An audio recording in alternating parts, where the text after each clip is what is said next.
Día Internacional de las Personas Refugiadas, no hay nada que celebrar.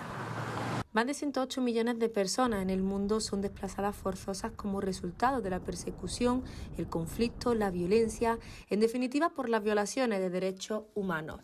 Lo que pasa ahí es que hay una plaza de las personas que no aceptan un poco la, la vida de otro tipo de personas. Es, por ejemplo, en la vida de, por ejemplo, de tu gusto.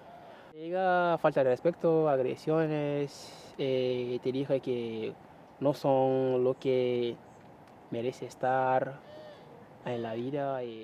Según la Agencia de Naciones Unidas para las Personas Refugiadas, ACNUR, en 2022 ha sido el año donde más desplazamientos forzosos se han producido.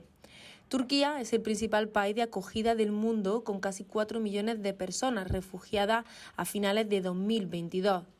Mientras, en la Unión Europea, las peticiones siguen aumentando, pero tan solo se aprueban de forma positiva un 38%. Por ejemplo, en la Unión Europea durante el año 2022 se habrán presentado más de 963.000 solicitudes de protección internacional. Esto supone el 53% más que en el año 2021 y quizás, por no decirte, es la cifra más alta registrada desde 2016. Después de 3 años, la Unión Europea sigue en plena negociación sobre las medidas de un nuevo pacto de migraciones y asilo. A general approach was reached on two key pillars of the pact, the Asylum and Migration Management Regulation and the Asylum Procedure Regulation. Hasta el momento, la solidaridad es a la carta.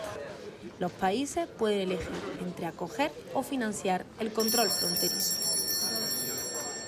El procedimiento de asilo también lo que se ha establecido en frontera es que sea un procedimiento muy ágil, mucho más restrictivo, en el sentido de que los plazos se acortan muchísimo, y entonces el margen de maniobra con respecto a las personas que debemos defender y que debemos abogar por la defensa de los derechos de estas personas se hace muy difícil. En medio de las negociaciones sobre la acogida y el asilo, las personas siguen jugándose la vida en el mar a falta de vías seguras.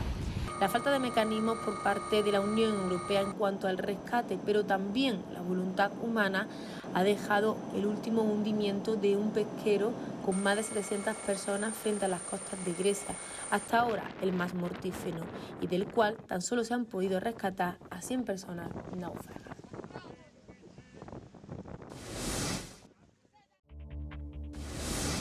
Más de 108 millones de personas tuvieron que abandonar sus hogares en el último año, según el último informe de tendencias globales de la Agencia de Naciones Unidas para los Refugiados. El 20 de junio se conmemora el Día Internacional de las Personas Refugiadas. Además de ello, este año se han llevado el número de cifras más alto desde que hay registro por parte de las Naciones Unidas. El aumento de un año a otro ha crecido en más de 19 millones de personas, principalmente por los conflictos en el continente africano y también en Europa. Una realidad que se vive principalmente en un conflicto de aquellos que quieren huir. Más de 60 millones tuvieron que desplazarse dentro de sus propios países. Sin embargo, otros tuvieron que buscar alternativas para buscar protección. A veces el trayecto es lo más complicado, principalmente para aquellos que buscan protección dentro de los países limítrofes del Mediterráneo.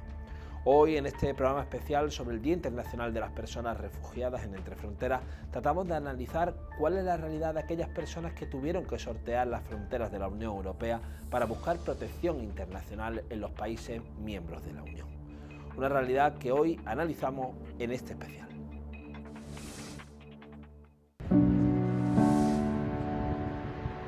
Salif huyó de Guinea Conakry siendo menor de edad por su orientación sexual. Agresiones, presiones y violencia le obligaron a marchar con el objetivo de encontrar un lugar seguro donde poder ser y amar en libertad. Estuve aquí desde el año 2019. Me cogió una ONG que se llama CIAR, aquí en Valencia. Van a ser ahora 3 años. Ahora mismo estoy en una situación regular a España. trabajando, ganando un poco mi vida. Guinea-Conakry es un país, el primeramente tengo que explicar un poco a la gente que no conoce la Guinea-Conakry es un país francófono, es decir, que habla francés, porque no van a confundirse de Guinea a otros. Lo que pasa ahí es que hay una plaza de las personas que no aceptan un poco la vida de otro tipo de personas. Es, por ejemplo, en la vida de, por ejemplo, de tu gusto, aunque estamos en tiempo de democracia, pero no hay ninguna reformación que dices que tú puedes hacer tu vida como lo tú quieres. Yo cuando vivía en Guinea tenía como 15 años. Yo conocía de verdad unos y otros chicos con quien teníamos, es decir, un gusto, pero en la familia ellos no había, veo esto con una cara que les salía a ellos mejor. Pues como estaba comentando, lo veo que es una vida que no les interesa a ellos, porque es ellos que ponen la ley, es decir, con lo que ellos quieren, es la manera que tu vida sería enseguida. Llega falta de respeto, agresiones, te dije que no son lo que merece estar en la vida, que puede influir a otro tipo de jóvenes en el futuro. Por eso no tiene que estar dentro de la sociedad. Tras un largo trayecto migratorio a través de Mali, Senegal, Mauritania y Marruecos, atravesando la frontera sur hacia Europa, llegó a España, donde tras más de un año, por fin ha conseguido la protección internacional. Aquí, mi destino final era Alemania, pero soy una persona que está muy interesado siempre en todas las cosas que lo van a ver, es decir, cuando yo veo tu modo de vida, quiero aprenderlo, tu idioma.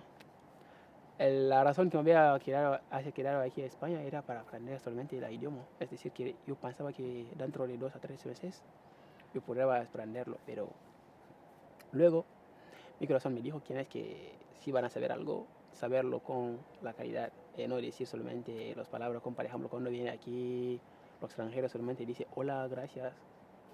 Me he quedado ahí como 8 meses. Antes de esos los 8 meses me han cogido una asociación de CEAR. No, perdona, a mí me han cogido una asociación de Cruz Rojo. Cruz Rojo estuve con ellos como 4 meses y luego estaba el hostal que está el centro de Valencia. Y luego el tiempo del hostal se caducó. Tenía que buscarme un otro lugar y me vino en la ayuda la ONG de CEAR. Estuve con ellos un tiempo largo, como 8 a 9 meses. Fue, yo puedo decir, el asunto del refugiado lo he tenido porque de verdad es que no es decir que hay que tenerlo porque lo han solicitado directamente, pero también yo había mostrado todas las razones por qué yo lo había pedido. Porque no era solamente para pedirlo, es decir, que me lo van a dar, ¿sabes? Estaba ahí porque lo pidieron, porque ellos me lo van a saber que yo no he salido de mi país. Decir, por ejemplo, era una persona que no tenía un plan en su país, porque yo tenía mi propio, como lo había dicho antes, mi propio negocio. Pero estuve hablando con mi abogado y también psicólogo para decirlo la razón porque yo quería estar ahí, ¿sabes? Luego salió unos resultados positivos. Desde 2020 la Unión Europea busca alcanzar un pacto migratorio y de asilo con el que poner en el centro la solidaridad, el gran escollo de los países del viejo continente. Hasta el momento esa solidaridad queda a la carta. Unos acogen y los que no pasarán de la parte humana a la capitalista, financiando los controles fronterizos. A general approach was reached on 2 key pillars of the pact, the Asylum and Migration Management Regulation and the Asylum Procedure Regulation.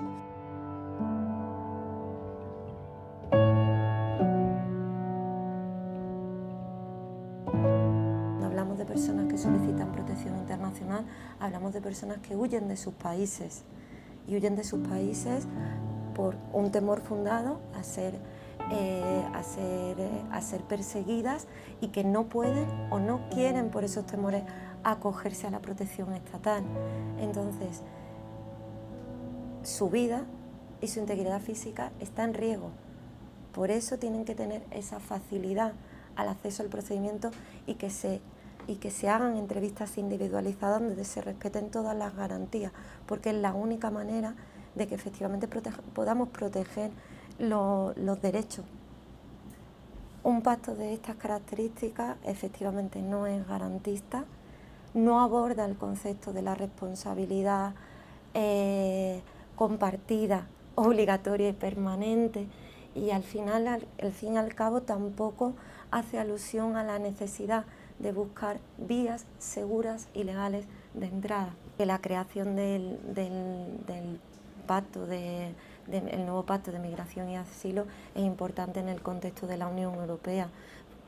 A cifras actuales hablamos de más de 8 millones de desplazamientos forzados. Por ejemplo, en la Unión Europea durante el año 2022 se habrán presentado más de 963.000 solicitudes de protección internacional. Esto supone el 53% más que en el año 2021, y quizás, por no decirte, es la cifra más alta registrada desde 2016. ¿Cuántas han sido resueltas de manera positiva, ¿no?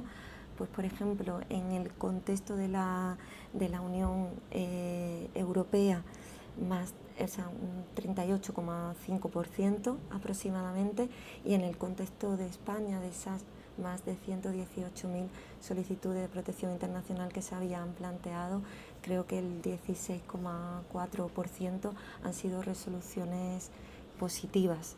Al final, lo que establece la legislación es que la persona que solicita protección internacional lo debería de hacer al mes de su llegada a España, pero estos plazos no se cubren, y no se cubren porque efectivamente hay una deficiencia en cuanto a la posibilidad de solicitar cita para hacer esa manifestación de voluntad, ¿no? No hay un procedimiento común, con lo cual eso dificulta, y luego se ha demostrado que ahora mismo no hay ni suficiente número de citas, ni el procedimiento de cita es ágil, con lo cual al final no es solamente que la persona no pueda solicitar protección internacional, es que la protección internacional, el principio que lo rige es el principio de no devolución, es decir, yo no puedo ser expulsado, devuelto, extraditado a un país donde mi vida corre peligro hasta que se llegue a la resolución de mi solicitud, ¿no? De mi caso.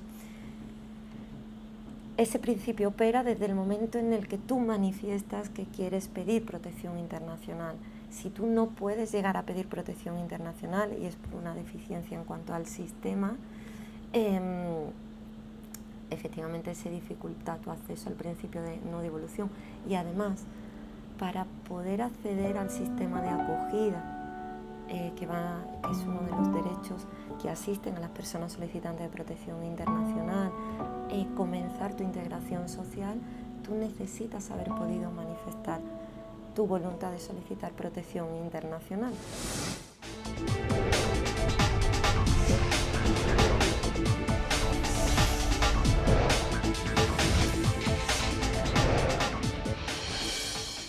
Naciones Unidas sigue alertando de la situación crítica que se vive en muchos países, principalmente busca una política de acogida. Los principales países de acogida son, en este caso, Turquía y también el continente africano. Es llamativo que mientras estos países son los que más personas refugiadas acogen, llama la atención cómo los países de la Unión Europea siguen buscando estrategias para evitar la llegada de las personas migrantes o refugiadas.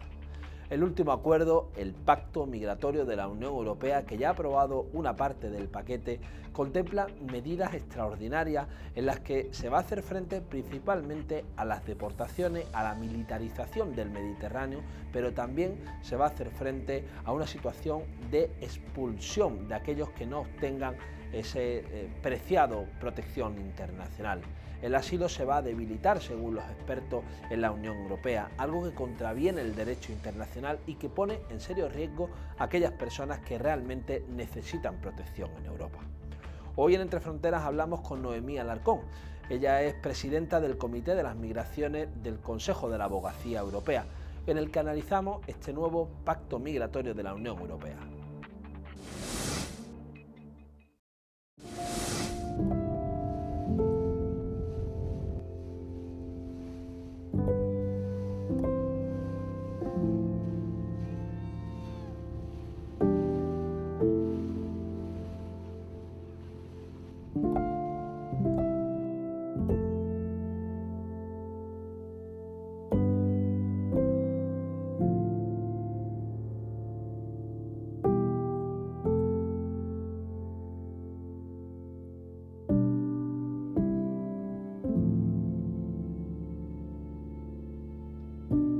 Noemí Alarcón, presidenta del Comité sobre las Migraciones de la Abogacía Europea. En este programa especial sobre el Día Internacional del Refugiado nos gustaría saber qué pretende la Unión Europea con este nuevo pacto migratorio y qué ha cambiado del último. Bueno, con respecto al nuevo plan o el nuevo pacto de la Unión Europea sobre migraciones y asilo, la Unión Europea ha tratado de dar, podemos decir, un vuelco a lo que se había venido dando en los 5 años anteriores. El pacto sale en el año 2020 y en los años anteriores, como bien todos sabemos, existió una crisis migratoria que puso en jaque al sistema común de asilo y a la gestión de las migraciones y de las fronteras en la Unión Europea. En aquel momento incluso hubo confrontación entre los Estados para acoger a estas personas que estaban llegando en países como Grecia, Italia o España. ¿Cómo se ha tratado aquellos errores ahora? Bueno, con el nuevo plan lo que se trata, el nuevo pacto, es que anteriormente se hablaba de un plan y ahora es un pacto. Se trata, bueno, de dar una gestión de lo que es la política migratoria de la Unión Europea y la política común de asilo desde un punto de vista, o podríamos decir una estrategia mucho más solidaria, de la responsabilidad, o sea, compartiendo responsabilidad a los Estados, así como también con un enfoque de los derechos humanos. Esta es la idea que subyace.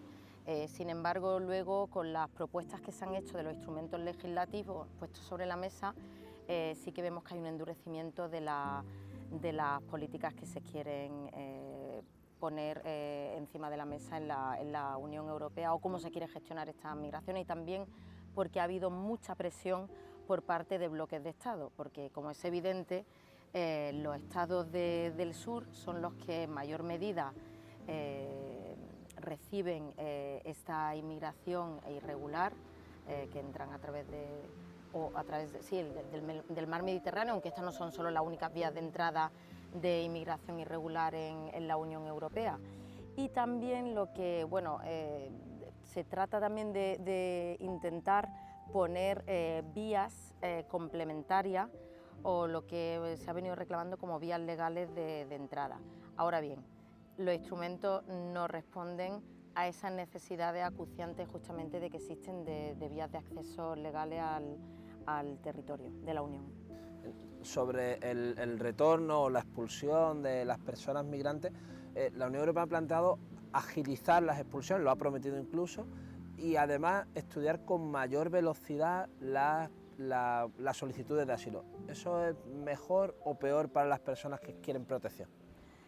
Esto es peor, indudablemente. En este ámbito se ha endurecido muchísimo el tema del acceso. O sea, una de las críticas que se hace a esta propuesta de reglamento de procedimiento de asilo, que va ligada las dos propuestas de reglamento no se entienden la una sin la otra, porque primero está este primer control o filtraje de quién pasa las puertas de entrada de la Unión Europea, y una vez que se determina que esa persona es un posible solicitante de asilo y que tiene cierta encaje o veracidad su relato o entra dentro también de colectivos vulnerables, entonces sí podrían pasar esta barrera y pasar a lo que es el procedimiento de asilo. El Mediterráneo se ha convertido en el foco de las noticias, sobre todo por el número de fallecidos, es el gran problema, el gran drama que vive los procesos migratorios en la Unión Europea,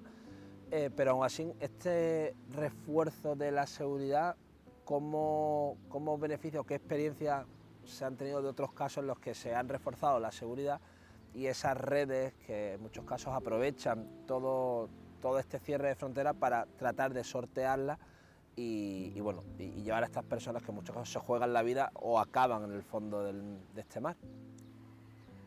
Bueno, sí, por desgracia además, hemos visto a lo largo desde el año 2014 de que el Mediterráneo, por desgracia, podemos decir una fosa común de muchísimas vidas, más las que además se pierden en las rutas de acceso hasta llegar a poder embarcar, o en el Mediterráneo también se pierden muchísimas vidas en el desierto, que son además muchísimo más difíciles de contabilizar.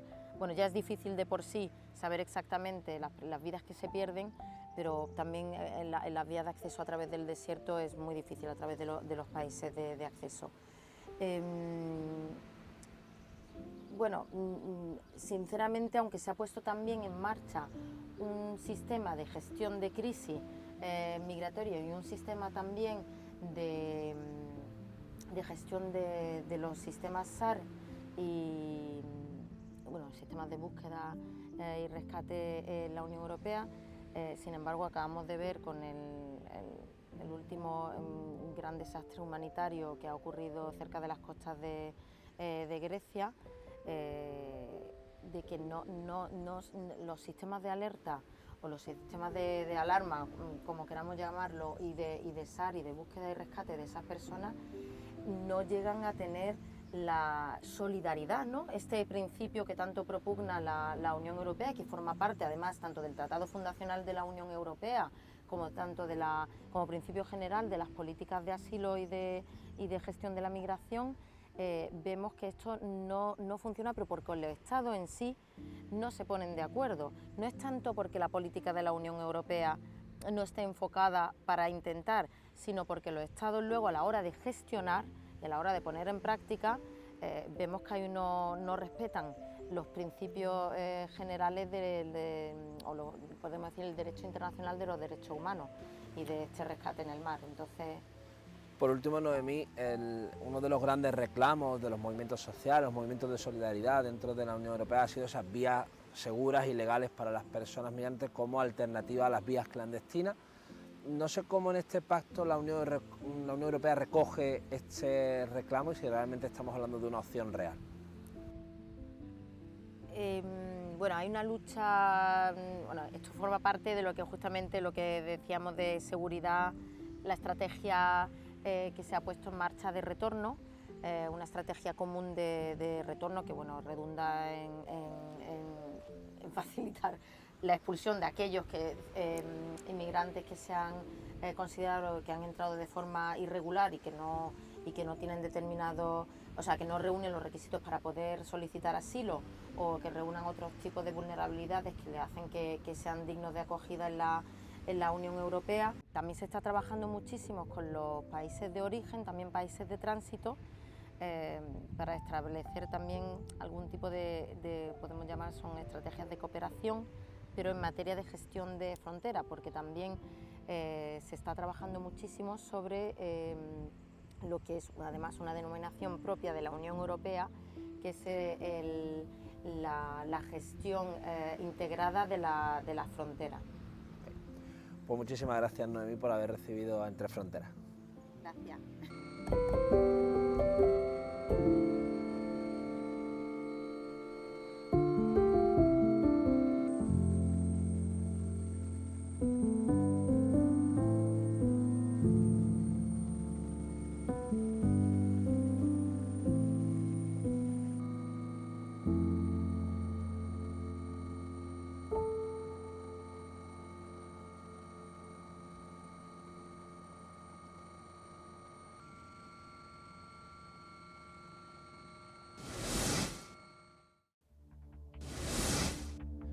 Los artículos 13 y 14 de la Declaración Universal de los Derechos Humanos contemplan la obligatoriedad de los estados que se comprometieron en este tratado internacional a proteger la migración, pero también a proteger a aquellas vidas que están perseguidas por conflictos, por diferentes vulneraciones de derechos, así como numerosas realidades.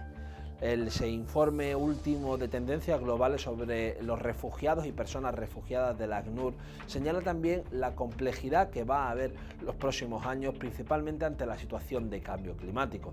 Los nuevos desplazados van a pasar por todas estas crisis climáticas que se están viviendo en numerosos países, principalmente del sur. A esa realidad habrá que hacer frente a unos nuevos procesos de acogida, pero también unos nuevos procesos de protección para aquellas personas que se vean obligadas a abandonar sus hogares. La respuesta de Europa en los últimos años ha sido unas fronteras más recias, pero también reducir la protección internacional. Las solicitudes de asilo siguen siendo uno de los grandes problemas dentro de la Unión Europea. Las numerosas trabas burocráticas acaban convirtiendo a esta protección en un cajón sin salida, donde las personas migrantes y refugiadas tienen que buscar una nueva alternativa. Así llegamos al final de Entre Fronteras, el programa de migraciones y derechos humanos de Telesur. Les invitamos ahora a que sigan en sintonía con nuestro canal y también a que nos sigan en nuestras redes sociales. Nos veremos la próxima semana en una nueva edición de Entre Fronteras.